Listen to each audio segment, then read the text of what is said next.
बिस्मिल्लाहिर्रहमानिर्रहीम। अस्सलाम वालेकुम। 9th क्लास के मैथ का लेक्चर है। रिव्यू एक्सरसाइज हम 3 कर रहे हैं। क्वेश्चन नंबर 4 है using the Venn diagram if necessary find the single set equal to the following. ठीक है, हमने क्या करना है, वेन डायग्राम को इस्तेमाल करते हुए ये सेट को हमने सोल्व करना है। सबसे पहले हमारे पास पहला पार्ट ए का कंप्लीमेंट। तो आपने एक रेक्टेंगल ड्रा करनी है, उसके अंदर आपने एक सर्कल ड्रा करना है। ठीक है, अब होगा क्या, ये जो सेट है हमारा ये यू का सेट है। ठीक है, ये कौन सा सेट है, यू का।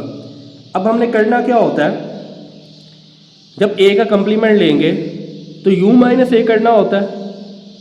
ऐसे नंबर जो यू में हो ए में ना हो वो हमने लिखने होते हैं। तो इसका मतलब है कि हमने क्या करना है, ए को निकाल देना है। तो जिस चीज़ को हमने निकालना है उसको हमने शेड नहीं करना, बाकी जो हमारे पास है वो हमने शेडिंग कर लेनी है। ठीक है, यानी इसका मतलब ये है कि यू वाले पोर्शन में से हम ए वाला पोर्शन निकाल रहे हैं, क्योंकि ऐसे नंबर जो यू में हो ए में ना हो वो हमारे आंसर में आते हैं।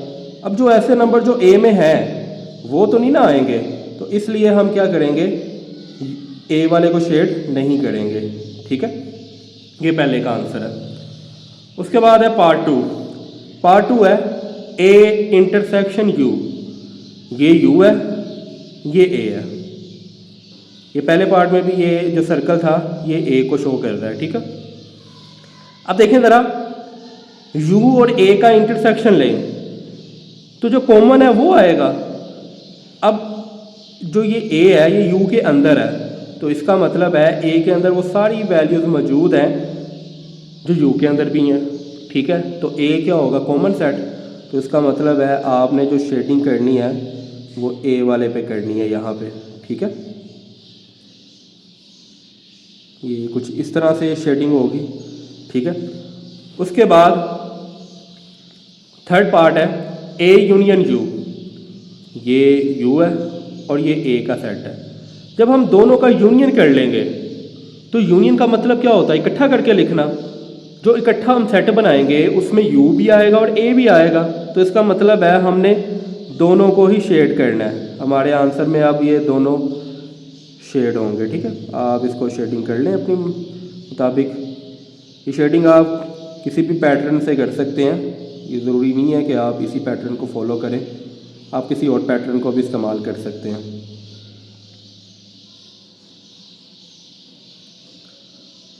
ए को भी हम शेड कर देंगे इसी तरह। उसके बाद है fourth part A union empty set. A union empty set, देखिए ज़रा, हम कह देते हैं कि ये एक सेट है जो कि एम्प्टी सेट है, इसको हम शो ही नहीं कर रहे, ये ए का सेट है। अगर हम इसका यूनियन लेंगे तो जाहिर सी बात है खाली सेट में तो कोई वैल्यू है ही नहीं, तो वैल्यू सारी किस में होगी, ए वाले सेट में ही होंगी। तो हमारा यूनियन का जो आंसर आएगा उसमें सिर्फ ए वाला पोर्शन ही आ जाएगा यूनियन में, क्योंकि ए वाली वैल्यू ही हमारे आंसर में आ रही है, क्योंकि एम्प्टी सेट में तो कोई वैल्यू नहीं होगी। ये फोर्थ पार्ट का आंसर है। फिफ्थ पार्ट है हमारे पास दो खाली सेट हैं। अब हमें पता दोनों में कोई वैल्यूज़ नहीं है, तो इसको हम कैसे सोल्व करेंगे, हम इस बॉक्स को खाली छोड़ देंगे। ठीक है, इसमें हमने कुछ भी नहीं करना, ये आपका इसका आंसर होगा। क्वेश्चन नंबर 5 है use Venn diagram to verify the following. हमने वेन डायग्राम को इस्तेमाल करते हुए इनको प्रूफ करना है। तो इसमें कोई वैल्यूज़ नहीं है, वैल्यूज़ के बगैर ही हमने सोल्व करना है। देखिए ज़रा, लेफ्ट हैंड साइड है ए माइनस बी, ये आपके पास ए का सेट है और ये बी का, ये यू है। अब देखिए ज़रा, ए माइनस बी करना है, यानी कि ए में से बी निकाल देना है। तो जो चीज़ हमने निकालनी होती है उसको तो नहीं हम शेड करते होते, हमने शेड किसको करना है, ए को।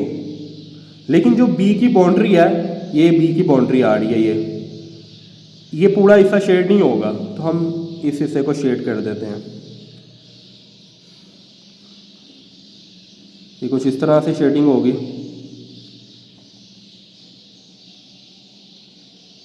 ठीक है। उसके बाद ये आ गई right hand side. Right hand side है ए यूनियन बी का कंप्लीमेंट। तो सबसे पहले बी का कंप्लीमेंट ले लेते हैं। ये ए है और ये बी और ये आपके पास एक यू सेट है। अब बी का कंप्लीमेंट लेना है हमने, ठीक है। हमने क्या करना है, बी का कंप्लीमेंट लेना है। तो इसका मतलब ये हुआ कि हमने u में से b माइनस कर देना, यानी b को हमने ड्रॉ नहीं करना, बाकी जो भी है हमने उसको ड्रॉ कर लेना है। तो ये देखें, ये सारा ड्रॉ हो जाएगा, इसके अंदर a भी ड्रॉ होगा, ठीक है।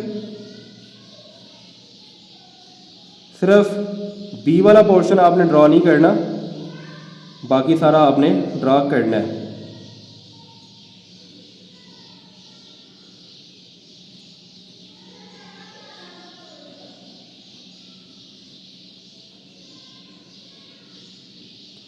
ओके।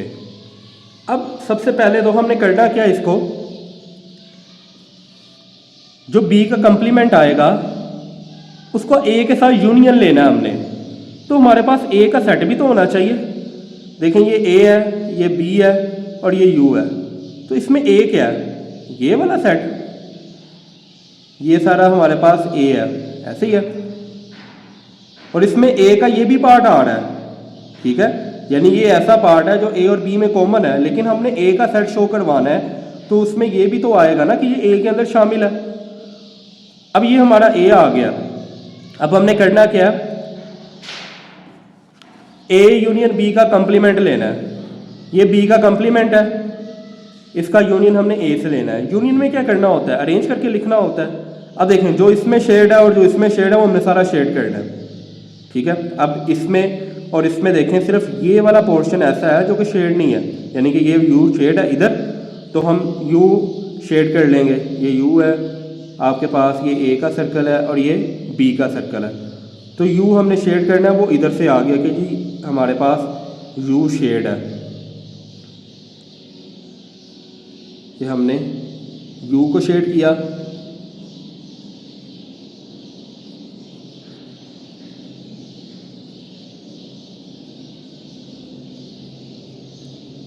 ओके। अब a जो है वो इधर से शेड है, तो हमें a को भी शेड करना पड़ेगा, ठीक है। ये भी पोर्शन इसका शेड है। अब अगर देखा जाए तो ये राइट हैंड साइड की वेन डायग्राम है और ये लेफ्ट हैंड साइड की वेन डायग्राम है, तो दोनों बराबर नहीं आ रहे, ठीक है, दोनों इक्वल नहीं है। तो आप जस्ट क्या लिखेंगे, लास्ट पे ये लिख दें a minus B is not equal to a union b का कंप्लीमेंट, ठीक है। पार्ट नंबर 2 है a माइनस बी का कंप्लीमेंट इंटरसेक्शन b बराबर है b के। ये हमने लेफ्ट हैंड साइड सोल्व करनी है जो कि b के बराबर आने चाहिए, ठीक है। अब एक चीज़ याद रखिएगा, जो b का आंसर होगा वेन डायग्राम के मदद से, वो सिर्फ b वाला शेड होगा, ठीक है। अब देखिएगा, लेफ्ट हैंड साइड है a माइनस बी का कंप्लीमेंट इंटरसेक्शन b। तो सबसे पहले हम a माइनस बी करेंगे। तो a माइनस बी कैसे करना था, ये आपके पास एक u है, ये a का सेट है और ये b का सेट है, ठीक है। सिर्फ बात हो रही है a और b की, तो हमने क्या करना है, a में से b को निकाल देना है, ठीक है। तो सिर्फ a वाला पोर्शन आप शेडिंग में लाएंगे।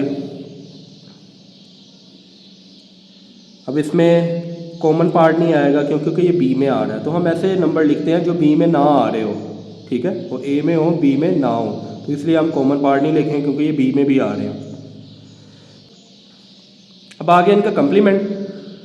तो देखें ज़रा कैसे इसको सॉल्व करेंगे। ये जो हमने a माइनस बी लिया, ठीक है, ये जो हमने a माइनस बी किया, इसमें जो हिस्सा शेड हुआ है ना, इसके अलावा जितना भी पोर्शन हम वो शेड करेंगे। यानी ये आपके पास u है, ये a है और ये b।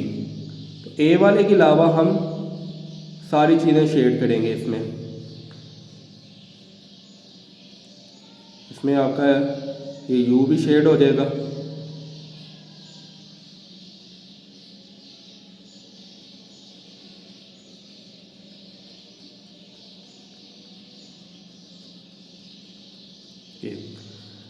अब ये जो आ गया आपके पास आंसर, ये अगर हम लेफ्ट हैंड साइड देखें, इसका हमने क्या करना था, इंटरसेक्शन लेना बी के साथ। तो बी वाला सेट सबसे पहले आपको समझने की ज़रूरत है। अगर मैं कहता हूँ कि ये यू है, ये ए है और ये बी, अगर मैं कहता हूँ सिर्फ बी को शो करवाना है तो ये बी वाला मुझे सर्कल करना पड़ेगा बस। लेकिन क्योंकि मैं नहीं कर रहा उसको, एक इजाफी काम है, तो फिर वक्त हम ये कर लेते हैं कि इसका बी के साथ हमने इंटरसेक्शन लेना है। तो इंटरसेक्शन में क्या होता है, जो कॉमन पार्ट हो वो हमने लिखना होता है। तो इसमें फिर कॉमन क्या होगा, इस पूरे सेट में और बी में कॉमन क्या होगा, ये वाला पोर्शन। क्योंकि अगर हम एक सेट लेते हैं वेन डायग्राम की रूह से जिसमें हमने बी को शो करवाना है, तो उसमें सिर्फ ये वाला सर्कल जो है वो शेड हुआ होगा। अब इसमें और उस बी में ये वाला पार्ट कॉमन होगा, तो हमने जस्ट इसकी शेडिंग करवानी होगी, ठीक है। और ये डेफिनेटली बी के बराबर ही है, तो हमारा ये वाला जो पोर्शन है पार्ट 2 ये प्रूव हो चुका है कि a माइनस बी का कंप्लीमेंट इंटरसेक्शन b बराबर होता है b के, ठीक है। उम्मीद है आज का लेक्चर आपको समझ आया होगा। अल्लाह हाफिज़।